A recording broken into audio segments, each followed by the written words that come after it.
भली कार अवां सभिनी खे हिकु भेरो ॿीहर अॼु खाना बदोश जे अङण ते जीअं तव्हांखे ख़बर आहे मां मौजूदु आहियां असीं मुसरत सां जेका असांजी कचहरी हली शेख अयाज़ जे हवाले सां हिन महिल जेके असां वटि महिमान मौजूदु आहिनि उन्हनि जे हवाले सां पहिरियों अव्हांखे तारीफ़ कराईंदी हलां कंहिं जेको आहे तारीफ़ जो हू पाण जेके आहिनि मोहताज न आहिनि खाना बदोश जूं ओनर बि आहिनि शाइरा बि आहिनि कॉलमिस्ट बि आहिनि वुमेन एक्टिविस्ट बि आहिनि उन्हनि खे जेको आहे पंहिंजे खाना बदोश जे अङण ते ई वेलकम चवंदमि अमर सिंधू जेके आहिनि असां सां गॾु आहिनि अस्सलाम वालेकुम।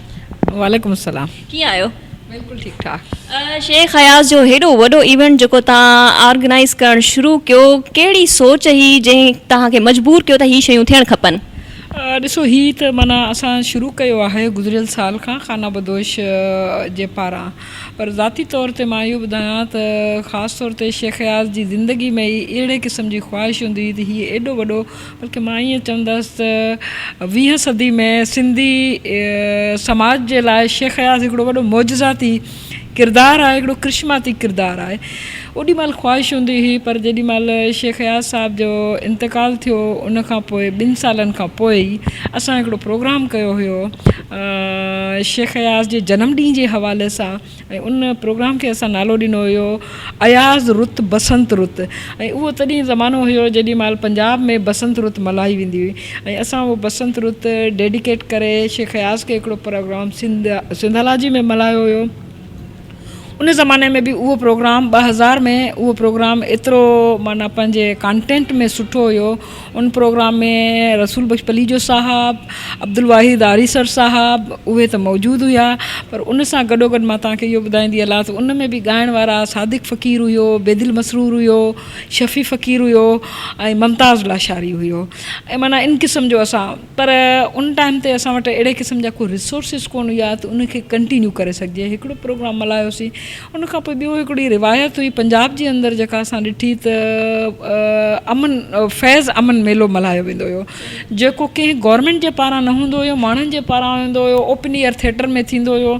ऐं उन में बि जेके आहिनि से न रुगो पाकिस्तान मां पर भारत मां मंदूबीन घुराया वेंदा हुआ, ऐं ॾाढो उहो हिकिड़ी फेस्टिविटी थींदी हुई, हिकिड़ो जशन हूंदो हुयो।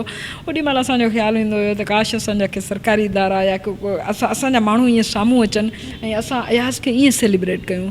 उहा हिकिड़ी ख़्वाहिश दिलि में हूंदी हुई, ऐं इहो असांजे तसवर में बि न हूंदो हुयो त इहो असां पाण ई माना असांजे हथां बि इहो कमु थी सघे थो। जॾहिं खाना बदोश जो क़याम थियो राइटर्स कैफ़े जे हवाले सां, उन वक़्तु असांखे इहो माना ज़हन में ज़रूरु आयो त हाणे असां वटि प्लेटफॉर्म आहे, ऐं हाणे असां उनजी फेस्टिविटी उहो जशन असां मल्हाए सघूं था जेको सो तसवर कॾहिं कयो हुयो। अच्छा, फैज़ अमन मेलो त हिकिड़े ॾींहं जो हलंदो आहे। असां खाना बदोश जो इफ़्तिताह थियो हुयो मई जेका असां 2000 में इन में 15 में ऐं दिसंबर में, माना 5-6-7 महीननि में ई असां जेको सो ऐलान कयो त असां 8 ॾींहंनि जो शेख अयाज़ जो मेलो मल्हाईंदासीं। ऐं गुज़िरियल साल हिन ई अङण ते 8 ॾींहंनि जो लॻातार मेलो हलियो, ऐं 8 ॾींहंनि में के 10,000 माण्हुनि उनखे विज़िट कयो।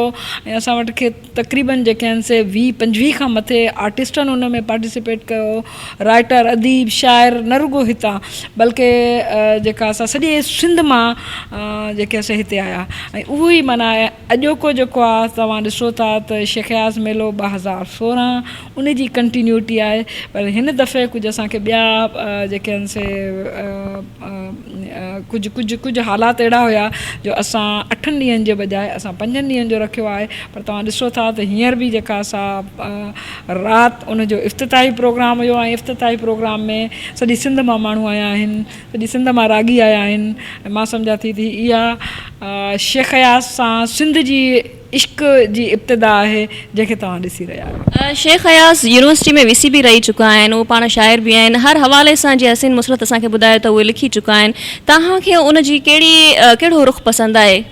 ॾिसो, मां ईअं सम्झंदसि त शेख अयाज़ उहो शाइर आहे जंहिं शाइर वटि ज़िंदगी जो हर रंग मौजूदु आहे। बल्कि माना ज़िंदगी जो मां ईअं चवां त ज़िंदगी जो कंहिं हिकिड़ी ख़ासि मख़सूस ज़िंदगी न, पर जेका क़ौमनि जी ज़िंदगी हूंदी आहे। क़ौमनि जी ज़िंदगी में शिकस्तनि जा दास्तान हूंदा आहिनि, क़ौमनि जी ज़िंदगी में मुस्तक़बिल जा ख़्वाब हूंदा आहिनि, क़ौमनि जी ज़िंदगी में मायूस कुन लम्हा हूंदा आहिनि, क़ौमनि जी ज़िंदगी में जोश, विलवला, इनकलाब, तमामु घणो कुझु हूंदो आहे आहे त मां सम्झां थी त उहे सभई शेड्स, सभई रंग जेके ज़िंदगी जा रंग थी सघनि था, उहे सभु रंग जेके आहिनि से शेख अयाज़ जी ज़िंदगी उन में शाइरी में शमायल आहिनि। पर हिकिड़ी जेका ॻाल्हि असांखे मजबूर थी करे त उनखे बार बार छो असां दोहरायूं, बार बार छो असां मल्हायूं, मां इहो ज़रूरु चवंदसि ऐं मां बार बार इहो चयो आहे, मूंखे ईअं महसूसु थींदो आहे त जेका विरहाङे खां पोइ जेका सिंध आहे, जंहिंखे असां चऊं था त जदीद सिंध जो जेको तसवर आहे, उन जदीद सिंध जो तसवर 4 जेके से खंभनि या 4 पील पावनि ते बीठल आहे, 4 माण्हुनि जी उन में जेका सभु बेइंतहा पोरियो ऐं उन में उन जो जेका असां ईअं चऊं त उन जो इश्क शामिल आहे। उहे 4 माण्हू जेके आहिनि से उहे सिंध जे शऊर जी अबियारी कंदड़ जेके आहिनि से आहिनि। उन्हनि मां शेख अयाज़ जो नालो माना हिकिड़ो आहे। बाक़ी जेके असां 2 नाला मां ॻणाईंदी हलां त मां सम्झंदी आहियां त जेको सिंध जो हाणोको जेको शऊर आहे, उहो हाणोके शऊर में साईं जीअम सैद जे क़ौमियत वारे तसवर जो तमामु घणो जेको आहे सो अमल दख़ल आहे, जेको विरहाङे खां पोइ शायदि ईअं चइजे त सिंधी क़ौम जी विचोले तबिके वञण जे करे उन जी रीढ़ जी हॾी न रही हुई, बल्कि ईअं जेका सो टुटल फुटल समाज हुयो। उन टुटल फुटल समाज खे क़ौमियत जे तसवर सां हिकिड़े ॿिई ज़िंदगीअ ॿियो रूप फूकियो। उन जो पोरियो आहे, ॿिए नंबर ते पोरियो आहे जेका असां रसूल बख्श बलीजो साहिबु, जंहिं उनखे सिंधी क़ौम जी जेका क़ौमी उत्साह थींदो आहे, क़ौमी जदोजहद थींदी आहे, उन क़ौमी जदोजहद खे दुनिया जे ॿियनि जेके इंटरनेशनल जेके जदोजहदनि सां, उन्हनि सां स्ट्रगल सां उनखे ॻंढियो, दुनिया जे इनकलाबनि सां जी नज़र सां हुन सिंध खे ॾिठो ऐं उनखे एक्सप्लेन कयो। तंहिंजे करे असांजो जेको शऊर आहे उहो उन खां मुतासिर बि थियो। 3 नंबर ते नालो अचे थो, वॾो नालो अचे थो, उहो मोहम्मद इब्राहिम जोयो साहिब जो आहे। ऐं मोहम्मद इब्राहिम जोयो सिंध जे शऊर जी ईअं आबियारी कई त दुनिया जे अंदरि जेके बि रोशन ख़्याल तहरीकूं रहियूं आहिनि, जिन यूरोप में वलवलो पैदा कयो, जंहिं यूरोप खे नओं साह विधो, उहे जेके तहरीरूं आहिनि, उहे जेको फ़िक्री जेको मवाद आहे, उहो जोए साहिबु सिंध में जेको आहे सो जोए साहिब जे मार्फत असां ताईं पहुतो। हाणे 4थो नंबर, बल्कि माना मां चवां थी त इन्ही टिनी शख़्सियतुनि जो निचोड़ जेकॾहिं असांखे चऊं त शाइरी में आहे, जेका अवामी आवाज़ में आहे, अवामी ॿोलीअ में आहे, ऐं अवाम जी जेका असां तर्जुमानी कंदड़ आहे, उहो असांखे शेख अयाज़ आहे। बल्कि मां इहो वरी बि चवंदसि त शेख अयाज़ पंहिंजी शाइरी में लिखियो आहे त मुंहिंजी हुन इहो लिखियो आहे त शाइरी ईसा जे दस्ते मसीहा वांगुरु थिए थी। हाणे ईसा जो जेको दस्ते मसीहा आहे उहो इहो आहे त ईसा मुअल जेका असां उन्हनि में बेजान बुतनि में साह विझंदो हुयो, मुअल उनखे ज़िंदगी बख़्शींदो हुयो। त हिकिड़े तरीक़े सां इहो ॾिसूं त असांजी जेका टुटल फुटल शिकस्त खोरदा जेका क़ौम, जेका विरहाङे खां पोइ जेका पंहिंजे क़ौमी तशख़ुस लाइ जेका असां जेका तड़प रखे पई, उन तड़प खे, उन ॻाल्हि खे शेख अयाज़ शाइरी में ईअं उभारियो जो असां सम्झूं था त असां वटि हींअर अगरि क़ौमियत जो तसवर आहे, अगरि इनकलाब जो तसवर आहे, अगरि असां वटि जेका असां मुस्तक़बिल जो ख़्वाबु आहे, उहो यकीननि असां वटि जे शेख अयाज़ जी शाइरी जी बदौलत लाइ आयो आहे। तंहिंजे करे उनखे उहो असांजे लाइ बल्कि ख़ुदा जो तोहफ़ो हुयो ऐं 20 सदी जो मौजज़ो हुयो जो असांखे शेख अयाज़ जहिड़ो शाइर मिलियो। तमामु बहितरीनु तव्हां जेके 4 जेके शख़्सियतूं असांखे ॻणायूं, ईअं रहियो आहे असांजी सोसाइटी में त जेको असां खां विछड़ी वेंदो आहे असां उनखे ई सेलिब्रेट कंदा आहियूं। असां वटि ज़िंदा बि अहिड़ियूं शख़्सियतूं मौजूदु आहिनि जेके तव्हां नाला ॻणाया, उन्हनि में असां वटि ज़िंदा बि आहिनि। थोरो घणो सही उन्हनि खे थोरो हाणे जेको आहे मिलियो आहे, उहा रेस्पेक्ट जेका उहा उन्हनि खे मिलणु खपे, अञा उहा न मिली आहे। छा तव्हां सोचियो आहे त तव्हां हिननि जा बि जेको आहे मेला लॻाईंदो, जीअं असांजो इब्राहिम जो लेजेंड, उन्हनि जी बि का अहिड़ी तव्हांजी सोच आहे त अॻिते हली उन्हनि जी ज़िंदगी में ज़िंदा हूंदे ई तव्हां अहिड़ो को मेलो लॻायो? मां सम्झां थी त मेलो त शायदि अञा जेका असां वॾी ॻाल्हि आहे, पर ख़ासि तौर ते इब्राहिम जोए साहिब लाइ चवां थी त मां फ़ख़्र सां चई सघां थी त असांजा जेके कंटेम्पररी हमअसर समाज आहिनि, उन्हनि सभिनी में जोए साहिब खे जेका मोट मिली आहे, ख़ासि तौर ते जेको गुज़िरियल साल हुयो, गुज़िरियल खां बल्कि गुज़िरियल साल 2 साल पहिरीं जॾहिं महिल हुन पंहिंजी हयाती जा 100 साल पूरा कया हुआ, तेॾी महिल सॼी सिंध जे अंदरि उन जा न रुगो जशन उन जा प्रोग्राम थिया। पर मां तव्हांखे इहो ॿुधाईंदी हलां त जेके बि सिंध जूं यूनिवर्सिटियूं आहिनि, पब्लिक यूनिवर्सिटियूं आहिनि, कराची यूनिवर्सिटी, टंडो जाम यूनिवर्सिटी, शालती यूनिवर्सिटी, सिंध यूनिवर्सिटी, उन्हनि वॾा वॾा उन जा प्रोग्राम मुनक़द कराया, उन जा किताब छपाया ऐं उहो जेको ट्रिब्यूट ॾिनो न सिंधी माण्हुनि जेको आहे मां सम्झां थी त उहो हिकिड़ो इहो बि मिसाल हुयो त असां सिर्फ़ु मुर्दा परस्त कोन आहियूं, पर असां पंहिंजे ज़िंदा शख़्सियतनि खे सलाम कयूं था जिन जे नूर सां माना असां बल्कि मां ईअं चवंदसि जिन असांजी जनरेशन ते, असांजी नस्ल ते, असांजी क़ौम ते अहसान कयो।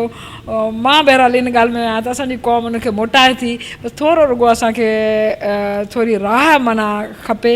ऐं जॾहिं तव्हां उनखे ॾेखारींदा आहियो, मां जीअं माना शेख हयात मेले लाइ चवां थी, शेख हयात मेलो जेकॾहिं बग़ैर कंहिं सरकारी मदद जे थिए थो, बग़ैर कंहिं उनजे थिए थो, त मां सम्झां थी इहो सिंधी माण्हुनि जो पंहिंजे क़ौमी हीरोनि सां इश्क़ आहे जेके उनखे मोटाइनि था।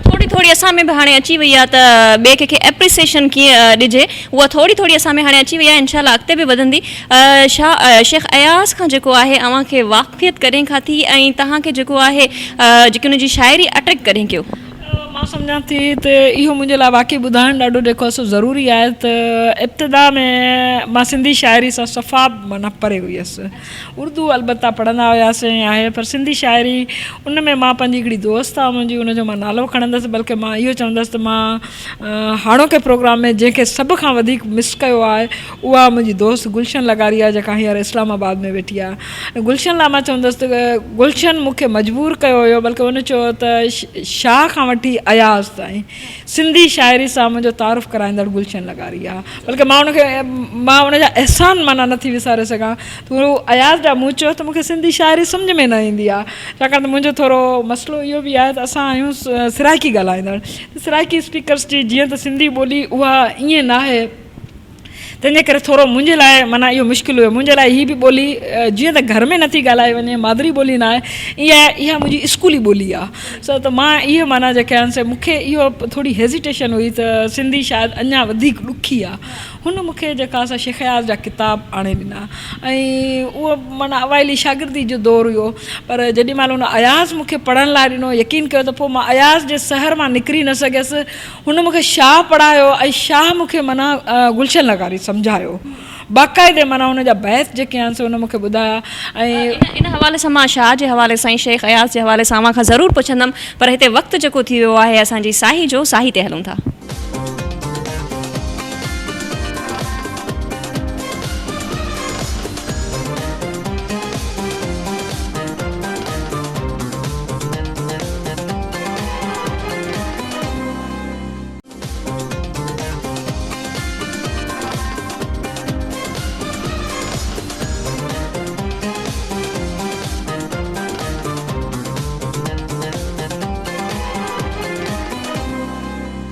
सुबह मेरान में अवां सभिनी खे हिकु भेरो बेहर भलीकार ऐं मां मौजूदु आहियां। अॼु खाना बदोश में अमर सिंधु जेका सां गॾु महिल मौजूदु आहिनि, ऐं कचहरी जेका शेख अयाज़ जे हवाले सां हुनजे प्रोग्राम जे हवाले सां हले थी पई। जी असांजी जेका ॻाल्हि हली पई कंटिन्यू, कीअं हुनजे सहर मां निकिरी न सघिया, ऐं शाइरी जे हवाले सां थोरी शाइरी बि ॿुधाइजो। जी मां शाइरी ज़रूरु जेको आहे सो ॿुधाइणु जेका असां चाहींदसि, बल्कि मां त इहे चवां थी त जेॾी महिल असां इन खां शेख अयाज़ खां मुतासिर थिया हुआसीं त उहो ज़मानो सियासी इनकलाबनि ऐं सियासी हवाले सां इंटरनेशनल उनजो हुयो, पर उन खां पोइ जेका उनजी जमालियात आहे या जेके उनजे जेके तसवराती जेके आहिनि से हुस्न आहे उनजे उन में शाइरी में मां सम्झां थी उहो बि माना उनजो आहे। पर बहरहाल मां तव्हांखे हिकिड़ी जेका असां पंहिंजे पसंदि जो जेको आहे ॿुधायां थी। असां निंड जा नेण आहियूं पिरी, असां निंड जा नेण आहियूं पिरी, सुते साह जागे वञे दूर दूर, सितारा लताड़े असांजो शऊर, सवें चंड साथी कतियुनि जा सवें काफ़िला रह गुज़र में, सफ़र में सवें काइनातूं, न आगाज़ जिन जो न अंजाम जिन जो, ज़मा ऐं मकां खां मुसलसल निजातूं, अज़ल खां अबद ताईं सुख जूं बरातूं, जॾहिं मोट खाऊं सवें राज़ आणियूं, सवें साज़ जे लाइ आवाज़ आणियूं, सवें चंड चाहियूं सितारा ते ॻायूं, उन्हनि सां अची सॼो जग मगायूं, असीं जाग जा भाग आहियूं पिरी। ज़बरदस्त, तमामु बहितरीनु हिकिड़ो फ़िक्र आहे इन्हनि में इंसान जे लाइ। छा था सम्झो शाह इनखे शेख अयाज़ खे ऐं शाह अब्दुल लतीफ़ वॾा हिकिड़ो त शाइर शाह अब्दुल लतीफ़ जेको आहे मुफ़क्किरनि जेको उनजो फ़लसफ़ो आहे अॼु ॾींहं ताईं असां उनखे सम्झी न सघिया आहियूं, छा कीअं था ॾिसो उनखे? ॾिसो मां सम्झां थी त शाह ऐं अयाज़ जा दौर मुख़्तलिफ़ आहिनि, तंहिंजे करे उनखे मुख़्तलिफ़ दौरनि जे पस मंज़र में ज़रूरु ॾिसजे, पर फ़िक्री तरह सां जेकॾहिं ॾिसजे त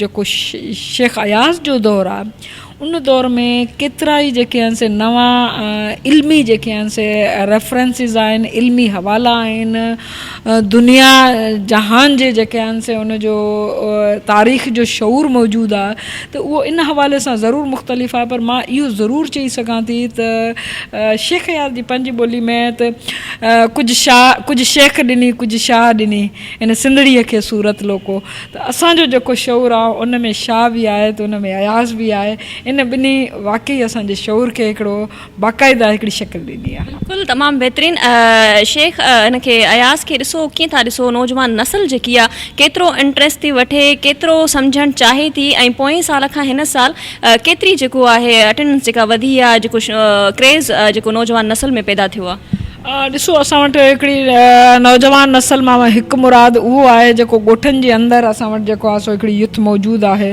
उहा त पंहिंजे ॿोली ऐं राग जे हवाले सां शेख अयाज़ खां ॻंढियल आहे। ख़ासि तौर ते मतिलबु उनजी शाइरी पढ़ण जे हवाले खां, उनजी शाइरी जेका असां ॿुधण जे हवाले खां उहा ॻंढियल आहे। हा अलबत्ता इहो थियो आहे त गुज़िरियल कुझु सालनि जे अंदरि जेको शहरी जेको चइजे त अर्बन मिडिल क्लास सिंध जे अंदरि जेको पैदा थियो आहे, उनजो नौजवान उन मॉडर्निज़म ऐं उन जे करे थोरो असां ईअं चई सघूं था त शेख अयाज़ जे पैगाम या शेख अयाज़ जी शाइरी उन जे पढ़ण खां ऐं उन खां थोरो जेको आहे सो परे आहे।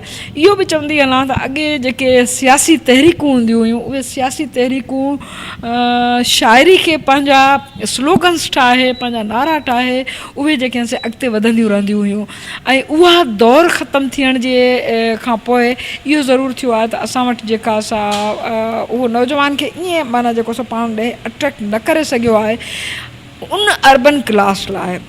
अलबत्ता ही जेके मेला आहिनि मां सम्झां थी त उहे तमामु जेके आहिनि से फ़ाइदेमंद इन सेंस में साबित थियनि था त हिते तव्हां ॾिसंदो त हिते जदीद जेका असां म्यूज़िक वसीले बि ऐं जेका असां पंहिंजे जेका असां राग जे जेका सक़ाफ़ती विरसो आहे उन वसीले बि शेख अयाज़ खे ॻायो वञे थो, ऐं जॾहिं उहो ॻायो वञे थो ऐं उहो जॾहिं महिल असांजो अर्बन क्लास जो जेको नौजवान आहे उहो ॿुधे थो, या असांजो जेको आहे सो ॻोठ जो छोकिरो ॿुधे थो, नौजवान ॿुधे थो, तव्हां ॾिसो था त हिते उहे हम क़दम थी जेके आहिनि से उन ते झूमनि था, उन ते रक़्स कनि था ऐं उनखे सेलिब्रेट कनि था। त मां ईअं सम्झां थी त हिन दौर में जॾहिं रीडिंग हैबिट्स घटि थी चुकियूं आहिनि ऐं ख़ासि तौर ते अर्बन क्लास थोरो सिंधी उन खां थोरो पोइते परते थी चुको आहे, उन जे लाइ हीअ जेके राग जूं महफ़िलूं आहिनि तव्हां इहो ॾिठो आहे त असां वटि ख़ासि तौर ते गुज़िरियल जेका असां साल बि ऐं हाणे साल बि ॻाल्हाईंदड़नि खां वधीक असां वटि जेको असां राॻियुनि जो जेको आहे भाङो जेको आहे उहो वधीक ॻरो आहे। उनजो इहो आहे त राग सिधो दिलि ताईं पहुचे थो ऐं उहो उन्हनि खे मजबूर करे थो। असांजी उहा गुज़िरियल साल मूंखे हैरानी थी त कुझु बिकन हाउस जा ॿार हुया या शहरी जेके उन्हनि वॾनि स्कूलनि में पढ़नि था, सिंधी खां नावाक़िफ़ आहिनि, उन्हनि पे चयो त हेॾो वॾो शाइर आहे, हेॾी वॾी शाइरी आहे, असां हिन खां वाक़िफ़ु कोन आहियूं। ऐं उन्हनि बल्कि उन मेले दौरान ई चयो त असां माना पढ़णु शुरू कयो आहे, असां चयूं था पर हाणे असां पढ़ी नथा सघूं त ॿुधी सघूं था। ऐं जेका असां सो हिन वसीले मां ईअं सम्झां थी त हीअ जेकॾहिं मेला हलंदा रहिया त असांजी ॿाहिरि यंगर जनरेशन जेका असां उहा न रुॻो इन सां थींदी पर इनखे पंहिंजो हिकिड़ो अलम करे इनखे अॻिते वधंदी अयाज़ जी शाइरी खे। तव्हांजो ताज़ो शाइरी जो बुक बि आयो आहे, कंहिंखां मुतासिर थी शाइरी कई? ॾिसो मां इहो नथी चई सघां त मुंहिंजी माना शाइरी में को मुतासिर वारो माना वधीक आहे, उहा थोरी मुंहिंजी पंहिंजी हिकिड़ी पंहिंजी जज़्बाती जेका असां सब्जेक्टिव फीलिंग्स आहिनि जिन खे मूं रखियो आहे। ऐं जेके बल्कि मां इहे चवंदसि त जेके शेख अयाज़ या ॿिया जेके अहिड़ा वॾा शाइर आहिनि उहे त माना अलाए उन्हनि जा क़द घणा वॾा आहिनि, मुंहिंजी थोरी उन्हनि खां मुख़्तलिफ़ शाइरी आहे। तव्हां पंहिंजी शाइरी मां कुझु ॿुधाइणु चाहींदा? मूंखे माफ़ु कजो त मूंखे यादि न हूंदी आहे, छो तंहिंजे करे मां ॿुधाए नथी। ठीकु, कीअं था ॾिसो सिंध जी औरत खे किथे बीठल था ॾिसो? ॾिसो मां सम्झां थी त हीउ ख़ुदि शेख अयाज़ मेलो आहे त हीउ ॿियो साल आहे। अॻे दफ़े 8 ॾींहं हलियो ऐं अॼु जेको आहे सो हीउ 5 ॾींहं हले थो पियो।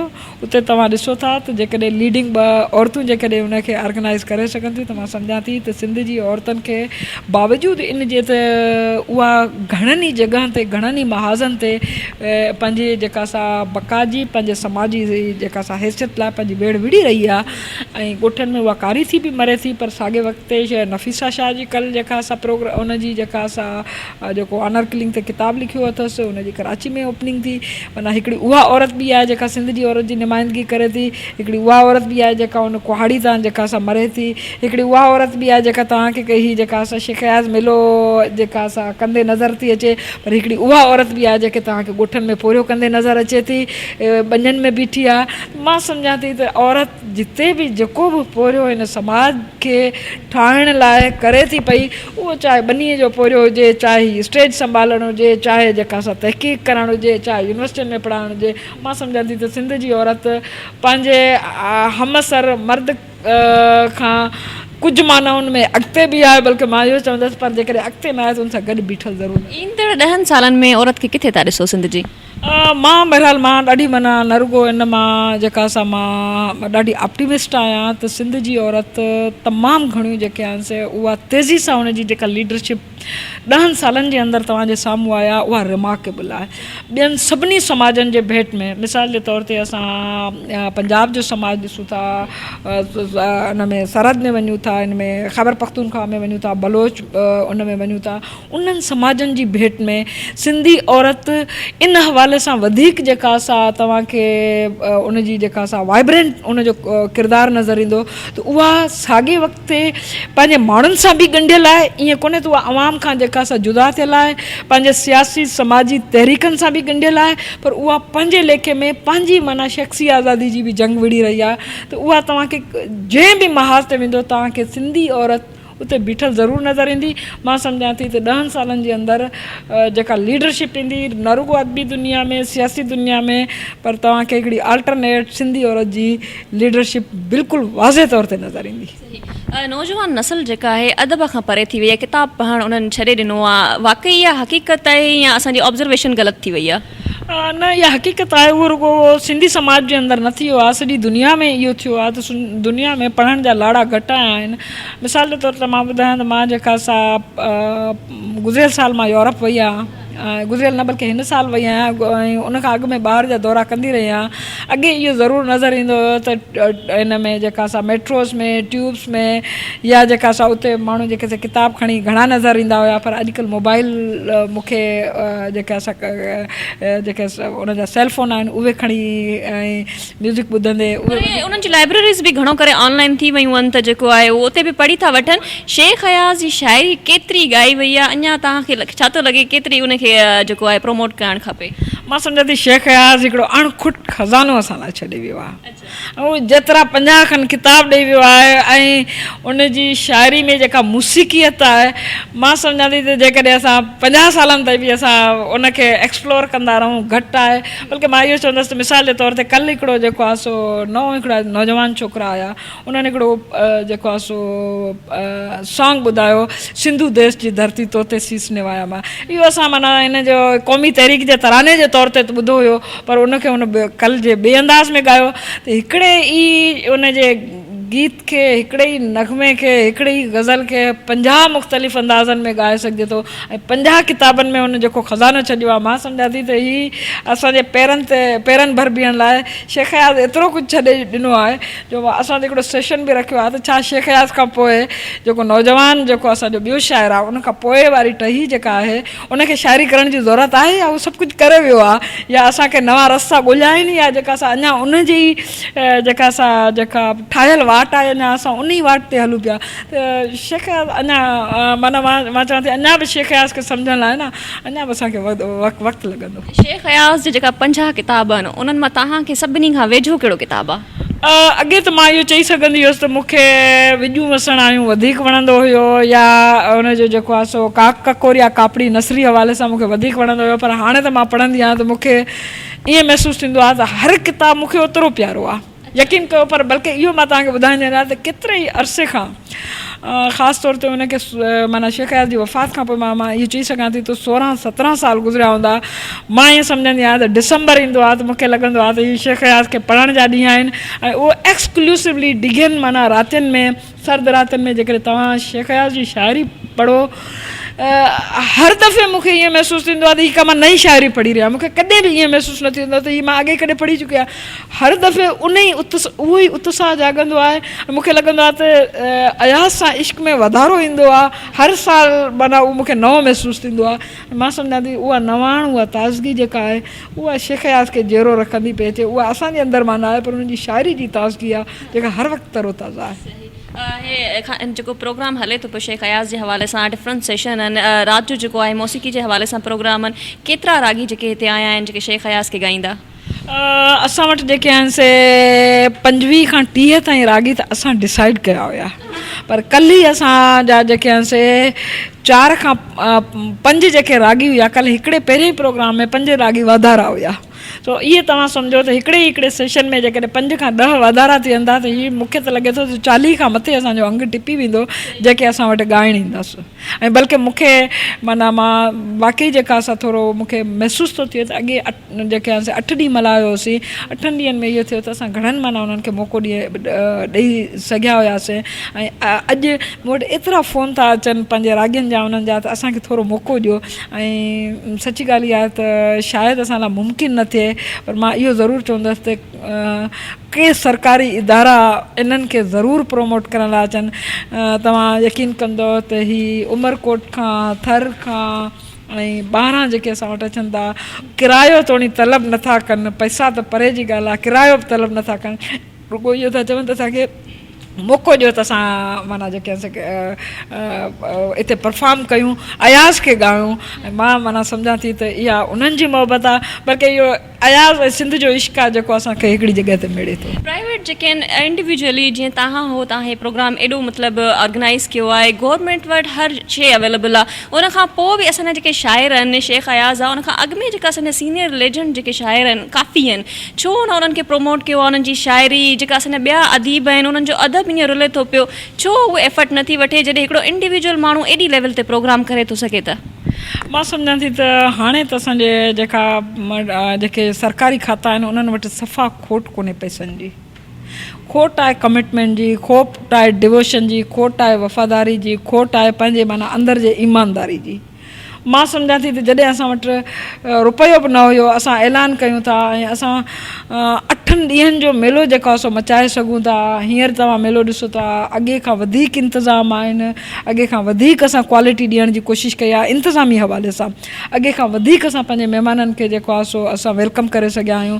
तव्हां ॾिठो त कल्ह असां वटि 700 खां मथे जेके आहिनि से असां माण्हू आया ऐं 1000 असां जेके आहिनि उन्हनि खे हर माण्हू खे 3 दफ़ा असां चाहियूं माना जेके आहिनि से ऑफर कयूं आहिनि। असां उन्हनि खे माना जेको असांजो आहे असां खोले उन्हनि जे साम्हूं रखियो आहे। ऐं कल्ह अयाज़ जे नाले ते इहो सभु कुझु जेको आहे सो बिना के मुआवज़े जो हुयो। असां ईअं न पिए सोचो त अयाज़ जी महफ़िल मां केरु वञे उहो थोरो अरहो थी वञे या थोरो उनजी दिलि हुजे अहो थी वञे। असां वटि जेको आहे असां पंहिंजो दिलि खोले जेको आहे सो अयाज़ जे आशिक़नि जे साम्हूं रखियो आहे। असां ईअं सम्झूं था त अयाज़ जे आशिक़नि जी ख़िदमत करण बि अयाज़ सां इश्क जी जेका असांजी जेका असां उन में असांजो हिकिड़ो पोरियो आहे जेको क़बूल पवे। तमामु बहितरीनु वक़्तु वरी हिते जेको आहे थी वियो आहे साई जो।